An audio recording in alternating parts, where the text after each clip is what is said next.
High, আমি সাথী। তুমি? আমি টনি। কি করো তুমি? কি করবো, এই আব্বার সাথে মাঠে চাষবাস করি। ঠিকই ধরেছি। আসলেই গরিব, শপিং করার লাগি, সিনেমা দেখার লাগি বড় লোক বয়ফ্রেন্ড তো আছে, এটাকেও হাত পাস রেখে দিই। ফোনে রিচার্জটা তো করে নেওয়া হবে। হ্যাঁ, আমাকে তুই ফোনে রিচার্জ করে নিবা? কই না তো, কে বললো তোমাকে? এই আবার শুরু করে দিয়েছি।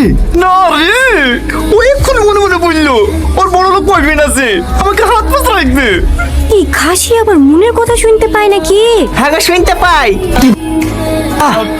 আর হবে না, শালা তুই সারা জীবন সিঙ্গেলই থাক। এরকম মেয়ের সাথে প্রেম করতে গিয়ে সিঙ্গেল থাকাই ভালো। গার্লফ্রেন্ড হলে তো 4টি বয়ফ্রেন্ড আছে। হ্যাঁ, 5টার সময় টাইম দেওয়া আছে, তোর সাথে দেখা করা হয়ে গেলে আরেকটা আসবে। বিশ্বাস না হলে তোর গার্লফ্রেন্ডকে জিজ্ঞাসা করে দেখ। ওগো এইসব কি বলছে? আরে না গো, কার কথা শুনছো তুমি? তুমি আমার একমাত্র জান।